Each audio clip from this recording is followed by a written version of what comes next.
এর 2026 সালের নতুন বছরে ক্লাস 8-এর ছাত্রছাত্রী বন্ধুরা, আশা করি তোমার সবাই ভালো আছো। আজ আমরা যে বিষয়টি নিয়ে আলোচনা করব, ক্লাস 8-এর সেকেন্ড ইউনিট টেস্ট অর্থাৎ দ্বিতীয় পর্যায়ক্রমিক মূল্যায়নের ইতিহাসের নমুনা প্রশ্নপত্র এবং তার পাশাপাশি দেখে নেব ক্লাস 8-এর ইতিহাসের সম্পূর্ণ অধ্যায়ভিত্তিক লাস্ট মিনিট সেশন। দেখো, ফুল মার্কস তোমাদের রয়েছে 50, সময় তোমাদের রয়েছে 1 ঘন্টা 30 মিনিট। একের দাগে সঠিক উত্তর নির্বাচন করো যে কোনো 10টি প্রশ্নে, মানে 1 করে 1 × 10 = 10। মহল কথাটির অর্থ হলো গ্রামের সমষ্টি। সতীদাহ নিষিদ্ধ হয় 1829 খ্রিস্টাব্দে। আত্মীয় সভা প্রতিষ্ঠিত হয় কলকাতায়। জাতীয় মেলার প্রতিষ্ঠাতা ছিলেন নবগোপাল মিত্র। জাতীয় শিক্ষা পরিষদ গড়ে ওঠে 1906 খ্রিস্টাব্দে। ভারতীয় বিপ্লববাদের জনকরূপে পরিচিত বসুদেও বলবন্তফাদকে বাংলায় ইজারদারি ব্যবস্থা প্রবর্তন করেন ওয়ারেন হেস্টিংস। আত্মীয় সভা প্রতিষ্ঠা করেন রাজা রামমোহন রায়। নীল বিদ্রোহের একজন নেতা হলেন বিষ্ণুচরণ বিশ্বাস। সিপাহীরা মহাবিদ্রোহের সময় কাকে হিন্দুস্তানের সম্রাট বলে ঘোষণা করেন? বাহাদুর শাহ জাফরকে। ভারতের প্রকাশিত প্রথম সাপ্তাহিক পত্রিকা হলো কি? বেঙ্গল গেজেট। 1867 খ্রিস্টাব্দে বোম্বাইয়ে প্রার্থনা সমাজ প্রতিষ্ঠা করেন আত্মারাম পাণ্ডুরং। ভারতে রেলপথ ব্যবস্থার সূচনা করেন লর্ড ডালহৌসি। দুয়ের দাগে নিচের প্রশ্নগুলোর উত্তর দাও 4 থেকে 5টি হতে একটি বাক্যের মধ্যে প্রশ্ন, মানে 1 করে 1 × 10 = 10। কত খ্রিস্টাব্দে নীল বিদ্রোহ হয়েছিল? 1859 থেকে 60 খ্রিস্টাব্দে। কত খ্রিস্টাব্দে নাট্যবিধান নিয়ন্ত্রণ আইন পাশ হয়? 1876 খ্রিস্টাব্দে। হিন্দু প্যাট্রিয়ট পত্রিকার সম্পাদক কি ছিলেন? হরিশ্চন্দ্র মুখোপাধ্যায়। বাংলা ভাষায় প্রকাশিত প্রথম মাসিক পত্রিকা কোনটি? দিগদর্শন। শূন্যস্থান পূরণ করো। ড্যাশ ছিল বাংলায় ওহাবি আন্দোলনের নেতা তিতুমির। ভারতের প্রথম ভাইসরয় কে ছিলেন? লর্ড ক্যানিং। অনুশীলন সমিতি কে প্রতিষ্ঠা করেন? সতীশচন্দ্র বসু। কত খ্রিস্টাব্দে বঙ্গভঙ্গ হয়? 1911। বাংলায় কে ইজারদারি ব্যবস্থা চালু করে? 1772 খ্রিস্টাব্দে ওয়ারেন হেস্টিংস। বাংলাদেশে কৃষক প্রবন্ধটি কে লিখেছেন? বঙ্কিমচন্দ্র চট্টোপাধ্যায়। ড্যাশের অনুগামীদের বলা হতো ইয়ং বেঙ্গল। ডিরোজিও। সতীদাহ প্রথা কে রদ করেন? Governor general Bentinck. মল্লমিন্ট সংস্কার আইন কবে পাশ হয়? 1909 খ্রিস্টাব্দে। 3-এর দাগে নিচের যে কোনো 4টি প্রশ্ন তো প্রশ্নের মান 2 করে 2 × 4 = 8। সূর্যাস্ত আইন কাকে বলে? 1893 খ্রিস্টাব্দে লর্ড কর্নওয়ালিস প্রবর্তিত চিরস্থায়ী বন্দোবস্তের একটি শর্ত ছিল সূর্যাস্ত আইন। চিরস্থায়ী বন্দোবস্তে জমিদারকে বছরের একটি নির্দিষ্ট দিনে সূর্যাস্তের মধ্যে প্রাপ্য রাজস্ব কোম্পানির কাছে জমা দিতে হতো, অন্যথা তার জমিদারি হাতছাড়া হতো। কোম্পানির রাজস্ব আদায়ের এই নিয়মকে বলা হতো সূর্যাস্ত আইন।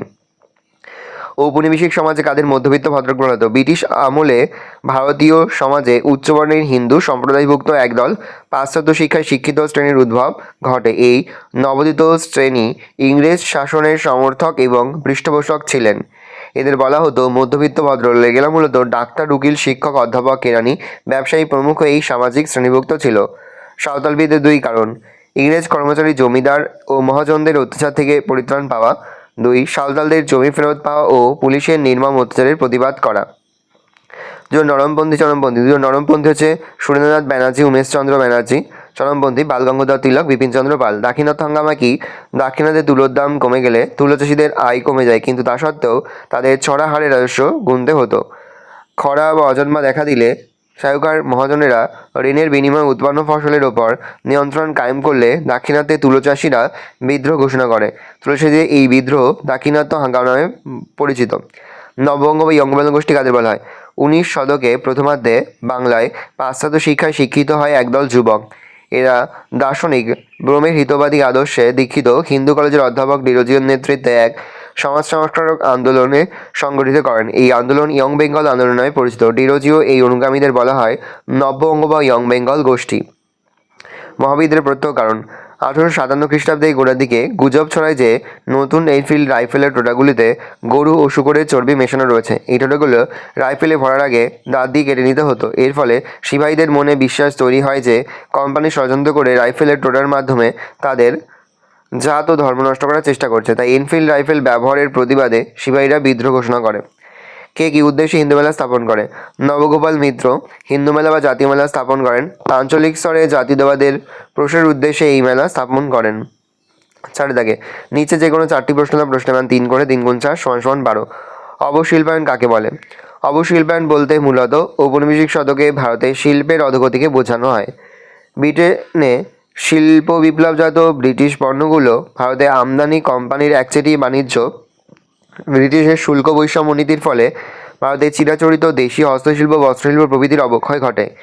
ইংল্যান্ডে ভারতীয় বস্ত্রের রপ্তানিতে বাধা এবং ইংল্যান্ডের কারখানায় তৈরি বস্ত্রের ভারতীয় বাজারে অবাধ আমদানির ফলে ভারতের তাঁত শিল্পের সর্বনাশ ঘটে।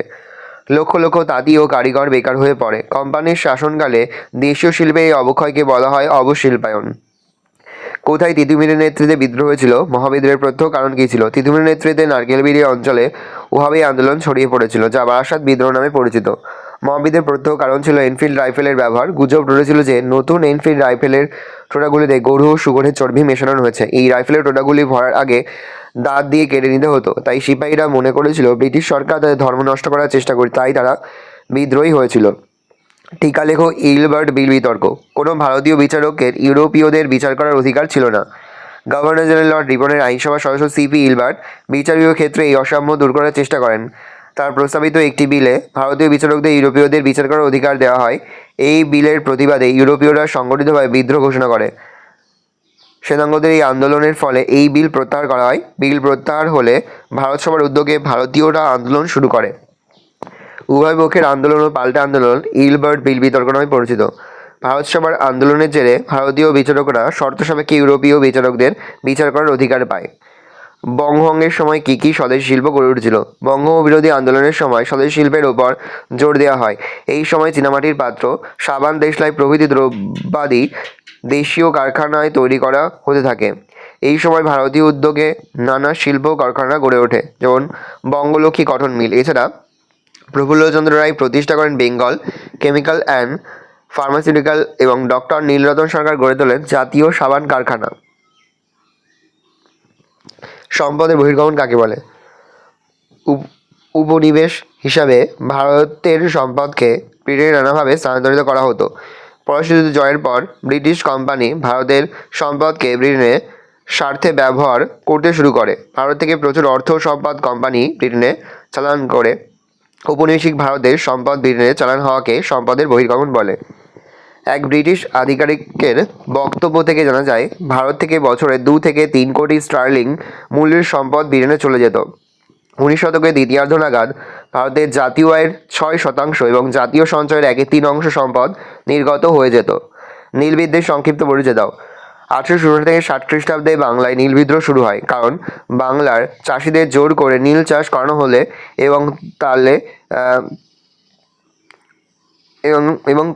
তাদের ওপর নীলকর উৎসার চালালে নীল বিদ্রোহ শুরু হয়। তাহলে বাংলায় চাষিদের জোর করে নীল চাষ করানো হলে এবং তাদের ওপর নীলকর সাহেবদের বা নীলকররা অত্যাচার চালালে নীল বিদ্রোহ শুরু হয়। নেতা নীল বিদ্রোহ উল্লেখযোগ্য একজন নেতা ছিলেন বিষ্ণুচরণ বিশ্বাস, দিগম্বর বিশ্বাস, মহেশ বন্দ্যোপাধ্যায়, রফিক মণ্ডল, কেদার মোল্লা, শ্রীগোপাল পাল চৌধুরী প্রমুখ। সমর্থন নীল বিদ্রোহের পক্ষে সমর্থন জানিয়ে হিন্দু প্যাট্রিয়ট ও সোমপ্রকাশ পত্রিকায় লেখা প্রকাশিত হয়। দীনবন্ধু মিত্র তার নীলদর্পণ নাটকে নীলকরদের অত্যাচারের কথা তুলে ধরেন। অবসান নীলকরদের উপর ব্রিটিশ শাসনের চাপ বাড়লে এই বিদ্রোহের অবসান ঘটে। স্বদেশীয় বয়কট বলতে কি বলছে? স্বদেশীয় বয়কট ছিল বঙ্গভঙ্গ বিরোধী আন্দোলনের প্রধান অস্ত্র। স্বদেশী 20 শতকের প্রথম দিকে স্বদেশী আন্দোলনের যুগে স্বদেশী বলতে বিদেশি জিনিসপত্র এবং চিন্তাধারার পরিবর্তে দেশীয় জিনিসপত্র, নীতি বা আদর্শ গ্রহণ করার কথা বোঝায়। এর ফলে স্বদেশী দ্রব্যের ব্যবহার ও প্রসার ঘটে। বয়কট বলতে বর্জন, অর্থাৎ এক্ষেত্রে ব্রিটিশ সামগ্রী বর্জন বোঝায়। এর মাধ্যমে বিদেশি চিন্তাধারা, আদব কায়দা, শিক্ষা ব্যবস্থা, আইন ব্যবস্থা প্রভৃতি বর্জন করার কথা বলা হয়। 5 দাগে নিচে যে কোনো দুটি প্রশ্ন প্রশ্নের মান 5 করে 5 গুণ 2 = 10। প্রথম, লর্ড কর্নওয়ালিস কেন চিরস্থায়ী বন্দোবস্ত প্রবর্তন করেন বা চিরস্থায়ী বন্দোবস্তের উদ্দেশ্যগুলি কী ছিল? দেখে নাও। প্রথম পয়েন্ট করবে 1 কৃষি উন্নতি, বি দিয়ে রাজস্ব বৃদ্ধি, 3 নম্বর পয়েন্ট সি দিয়ে রাজকীয় অনুগ্রহপুষ্ট জমিদার শ্রেণীর সৃষ্টি, ডি দিয়ে কোম্পানির আয় নির্দিষ্ট করা, ই দিয়ে গণবিক্ষোভ রোধ করা। নেক্সট, 1857 খ্রিস্টাব্দে মহাবিদ্রোহের রাজনৈতিক ও সামাজিক কারণগুলি কী ছিল তা লেখো। দেখে নাও। এ দিয়ে পয়েন্ট করে রাজনৈতিক কারণ, তার মধ্যে সাব পয়েন্ট করে এ দিয়ে কোম্পানির সাম্রাজ্যবাদী নীতি, 2 দিয়ে রাজকর্মচারীদের ক্ষোভ, বি দিয়ে মেন পয়েন্ট করে সামাজিক কারণ, 1 দিয়ে সামাজিক বৈষম্য, 2 দিয়ে সামাজিক হস্তক্ষেপ, 3 খ্রিস্টান মিশনারিদের প্রতিক্রিয়া, 4 প্রতিক্রিয়াশীল কাজের প্রতিক্রিয়া। তারপরে দেখো রয়েছে সভা সমিতির যুগ কাকে বলে? টিকা লিখো মরলি মিন্টো সংস্কার আইন 2+3 দেখে নাও। আমি আস্তে স্ক্রল ডাউন করছি, ভালো করে তোমরা প্রশ্ন উত্তরগুলো দেখে নাও। নেক্সট হচ্ছে নারী শিক্ষা প্রসারে বিদ্যাসাগরের অবদান সংক্ষেপে আলোচনা করো। আর সমাজ সংস্কার পূর্বে রাজা রামমোহনের অবদানটাও কিন্তু ভালো করে পড়ে রাখবে, দেখে নাও। 1 বালিকা বিদ্যালয় প্রতিষ্ঠা, 2 নারী শিক্ষার প্রচার, 3 নারী শিক্ষা ভাণ্ডার তহবিল গঠন, কলেজ প্রতিষ্ঠা, শিক্ষা সংগঠন প্রতিষ্ঠা। ভালো করে দেখে নাও। এই রোজ টোটাল তোমাদের সেকেন্ড ইউনিট টেস্ট অর্থাৎ দ্বিতীয় পর্যায়ক্রমিক মূল্যায়নের ক্লাস 8-এর ইতিহাসের প্রশ্নপত্র। ভালো করে প্রশ্নপত্রটা দেখে নেব। এবার আমরা সম্পূর্ণ অধ্যায়ভিত্তিক ক্লাস মিনিট সেশনটা দেখে নেব। নাও ক্লাস 8-এর ইতিহাসের সম্পূর্ণ অধ্যায়ভিত্তিক ক্লাস মিনিট সেশন। চতুর্থ অধ্যায় তোমাদের হচ্ছে ঔপনিবেশিক অর্থনৈতিক চরিত্র। দেখে নাও এই অধ্যায় থেকে যে প্রশ্ন উত্তরগুলো পড়বে। আস্তে আস্তে স্ক্রল ডাউন করছি, প্রথমে তোমরা শর্ট কোশ্চেনগুলো দেখে নাও যেগুলো তোমরা পড়বে। দেখে নাও, আমি আস্তে স্ক্রল ডাউন করছি, ভালো করে তোমরা প্রশ্ন উত্তরগুলো কিন্তু এখান থেকে ভালো করে পড়ে নেবে।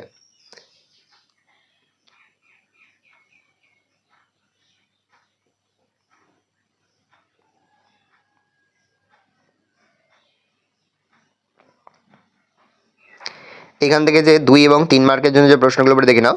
পাঠশালা বন্দোবস্ত কাকে বলে? এই বন্দোবস্ত কে প্রবর্তন করে? দশলা বন্দোবস্ত বলতে কি বোঝো? চিরস্থায়ী বন্দোবস্ত বলতে কি বোঝো? চিরস্থায়ী বন্দোবস্তের দুটি সুফল ও কুফল লেখো। রাউতারি বন্দোবস্ত বলতে কি বোঝো? দাদন প্রথা বলতে কি বোঝো? অবাধ বাণিজ্য বলতে কি বোঝো? ভারতের রেলপথ স্থাপনে ইস্ট ইন্ডিয়া কোম্পানির উদ্দেশ্য কী ছিল? বাগিচা শিল্প বলতে কি বোঝো? দাক্ষিণাত্য হাঙ্গামা বলতে কি বোঝো? ভারতের বস্ত্র শিল্পের ধ্বংসের প্রধান দুটি কারণ লেখো। আবহাওয়া কি? 5 মার্কস যেগুলো পড়বে দেখো। চিরস্থায়ী বন্দোবস্তের প্রধান বৈশিষ্ট্যগুলি লেখো।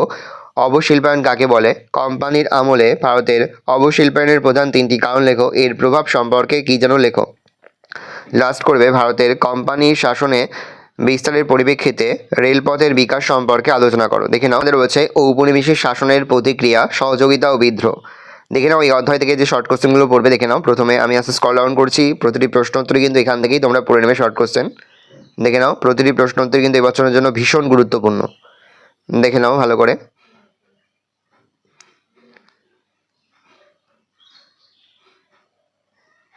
এবার দেখে নাও এখান থেকে যেগুলো 2 মার্কের জন্য যে প্রশ্নগুলো তোমরা পড়বে। 2 মার্কের জন্য পড়বে কে কবে ব্রাহ্ম সমাজ প্রতিষ্ঠা করে? কে কি উদ্দেশ্যে হিন্দু মেলা স্থাপন করে? ব্রাহ্ম সমাজ প্রতিষ্ঠার উদ্দেশ্য লেখো। কে কবে প্রার্থনা সমাজ প্রতিষ্ঠা করে? শ্রীরামপুত্রই কাদের বলা হয়? সত্যশোধক সমাজ কে প্রতিষ্ঠা করেন? কি ছিল যদিরাও ফুলে কেন স্মরণীয় বা যদিরাও কী জন্য স্মরণীয়? শিখ ধর্ম সম্মেলনে কোন ভারতীয় কবে বক্তব্য রাখেন? 5 মার্কস যেগুলো পড়বে। সমাজ সংস্কার আন্দোলনের রাজা রামমোহন রায়ের অবদান আলোচনা করো, অথবা সমাজ সংস্কার ও নারী শিক্ষা প্রতি বিদ্যাসাগরের ভূমিকা লেখো। নীল বিদ্রোহের কারণ ও ফলাফল মর্মে অথবা দিয়ে 1857 খ্রিস্টাব্দে জমিদার ও কৃষকদের অসন্তোষ মিশেছিল, মন্তব্যটি ব্যাখ্যা করো। বারাসাত আন্দোলনে তিতুমিরের কী ভূমিকা ছিল? অথবা সমাজ সংস্কার আন্দোলনের ডিরোজিও বা ইয়ং বেঙ্গল এর ভূমিকা লেখো। এবার দেখে নাও 6 অধ্যায় থেকে যে প্রশ্নগুলো, 6 অধ্যায় তোমাদের জাতীয়তাবাদের প্রাথমিক বিকাশ। দেখে নাও এই অধ্যায় থেকে যে প্রশ্ন উত্তরগুলো তোমরা পড়বে। দেখে নাও, আস্তে আস্তে স্ক্রল ডাউন করছি, ভালো করে তোমরা দেখে নাও। এবার দেখে নাও এখান থেকে যে বড় প্রশ্নগুলো তোমরা পড়বে। এখান থেকে 2 মার্কের জন্য পড়বে কে কবে জমিদার সভা প্রতিষ্ঠা করে? ভারত সভা প্রতিষ্ঠার উদ্দেশ্য কী ছিল? দুজন নরমপন্থী চরমপন্থী নেতার নাম। কংগ্রেস রুরাল অধিবেশনের গুরুত্ব কী ছিল? স্বদেশীয় বয়কট কথার অর্থ কী? কে কেন অনুষ্ঠান সমিতি তৈরি করে? কার্জন কেন বঙ্গভঙ্গ পরিকল্পনা করে? ক্ষুদিরাম স্মরণীয় কেন? সভা সমিতির যুগ বলতে কী বোঝো? 5 মার্কস যেগুলো পড়বে দেখো। ইলবার্ট বিরোধী আন্দোলন বলতে কী বোঝো? এর গুরুত্ব কী? কংগ্রেসের চূড়ার অধিবেশনের গুরুত্ব কী? বাংলায় বিপ্লবী আন্দোলনের প্রসার অনুষ্ঠান সমিতি ও যুগান্তর দলের ভূমিকা কী ছিল বা ভূমিকা আলোচনা করো। বঙ্গভঙ্গের পিছনে সরকার কী কারণ দেখিয়েছিলেন? তাদের প্রকৃত উদ্দেশ্য কী ছিল? বঙ্গভঙ্গ ফলাফল সম্পর্কে কী যেন লেখো। টিকা লেখো মর্লেমিন্টোর সংস্কার আইন।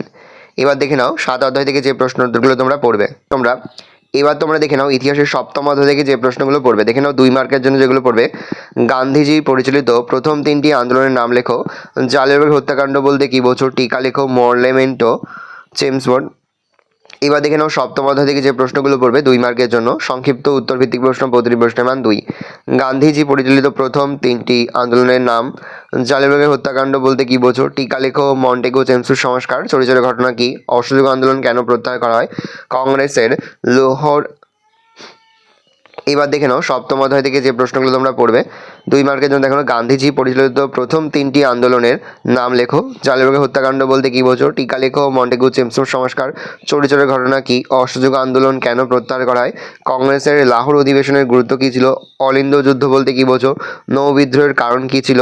আলাদিন ফৌজে ব্যর্থ হয়েছিল কেন? কাকে কেন সীমান্ত গান্ধী বলা হতো? ভারত ছাড়ো আন্দোলনে মাতঙ্গিনী হাজরার ভূমিকা কী ছিল? খিলাফত আন্দোলন বলতে কি বোঝো? মাস্টারদা সূর্য সেন এবং ভগৎ সিং স্মরণীয় কেন?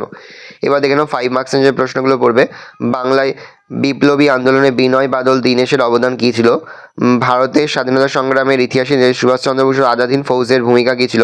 নৌবিদ্রোহের কারণগুলো লেখো। টিকা লেখো। আইন আন্দোলন, অসহযোগ আন্দোলন। ভালো করে দেখে নাও। এই রোজ টোটাল তোমাদের সেকেন্ড ইউনিট টেস্ট অর্থাৎ দ্বিতীয় পর্যায়ক্রমিক মূল্যায়নের ক্লাস 8-এর সম্পূর্ণ অধ্যায়ভিত্তিক ক্লাস মিস সেশন। আশা করা যায় এখান থেকেই প্রতি বছর নেই, এই বছরও তোমরা কিন্তু সমস্ত প্রশ্ন উত্তরই কিন্তু কমন পেয়ে যাবে। সেহেতু ভালো করে তোমরা অধ্যায়ভিত্তিক ক্লাস মিসের সাজেশনটা দেখে নাও। আশা করি ভিডিওটা ভালো লেগেছে। ভিডিওটা ভালো লাগলে ভিডিও লাইক করতে ভুলো না। আমার নতুন হওয়া তাহলে সাবস্ক্রাইব প্রেস করে পাশে বেল আইকন প্রেস করে নতুন কোনো ভিডিও আপলোড করি সবার ফার্স্ট নোটিফিকেশন তোমরা পেয়ে যাও। আর এই ভিডিওটি তোমার বন্ধু বান্ধবী আত্মীয় স্বজন সবার মধ্যে কিন্তু অনেক শেয়ার করে দেওয়া বছর ক্লাস 8-এ পড়ছে। ভালো করে দেখে নাও।